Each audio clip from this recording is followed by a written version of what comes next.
انسان کی ساری چالاکیاں اور ہوشیاریاں صرف دنیا ہی میں ہیں، دنیا تک ہی اس کی جو ہے یہ ساری چیزیں چالاکیاں رہتی ہیں۔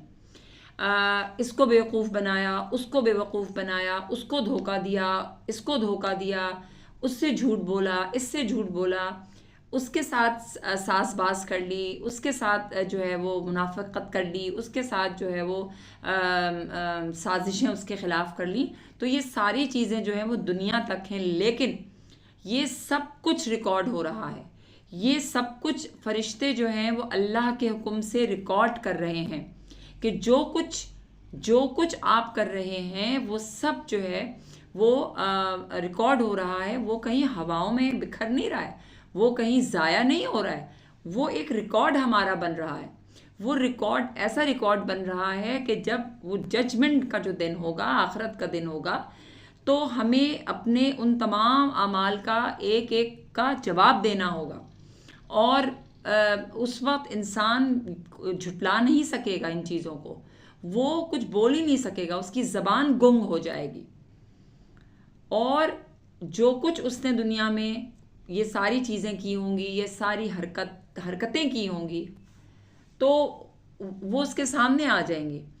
وہ بلکہ مجھے یاد ہے ہمارے جو ایک پروفیسر صاحب تھے، وہ اس کو آسان کرنے کے لیے اس طرح سمجھایا کرتے تھے کہ ایک بہت بڑا جو ہے وہاں پہ پردہ ہوگا، جیسے آپ کوئی مووی دیکھتے ہیں سینما گھر میں یا اس میں یا بڑے سے LED میں، تو ایک چیز جو ہے بہت کلیئر ہو کے نظر آتی ہے، تو وہ ہمیں سمجھانے کے لیے اس طرح بتاتے تھے کہ اس کی ساری جو اس نے جو کام کیے ہیں دنیا میں، وہ سب پردہ اسکرین پر چل رہا ہوگا، اور وہ جھٹلا نہیں سکے گا۔ وہ کیسے جھٹلائے گا اس رب العالمین کا جو دربار ہوگا؟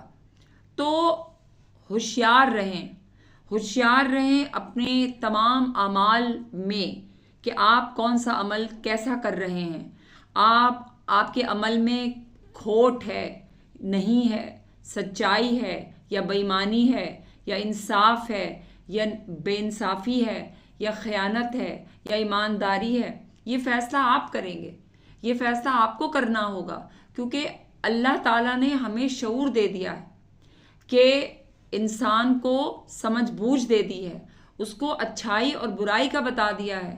پھر انسان کیوں بھٹک رہا ہے؟ پھر وہ کس کا انتظار کر رہا ہے؟ کیا وہ یہ سوچ رہا ہے کہ میں سب کچھ کر لوں گا اور پھر بھی میں معاف کر دیا جاؤں گا؟ نہیں۔ اس لیے انسان کی ساری جو چالاکیاں ہیں جو وہ دنیا میں کر رہا ہوتا ہے، جو لوگوں کو بیوقوف بنا رہا ہوتا ہے، وہ سب دھری کی دھری رہ جائیں گی، اور یہ سب کچھ دنیا تک ہے۔ آخرت میں ایسا کچھ نہیں ہو سکتا، آخرت میں آپ کسی کے ساتھ ایسا کچھ کر ہی نہیں سکتے۔ لہٰذا یہ سوچنے کا مقام ہے ہم سب کے لیے کہ ہمیں اپنے کردار کو، اپنے آپ کو کیسے لے کے چلنا ہے۔ آپ کو میری ویڈیو کیسی لگی آپ مجھے ضرور بتائیے گا۔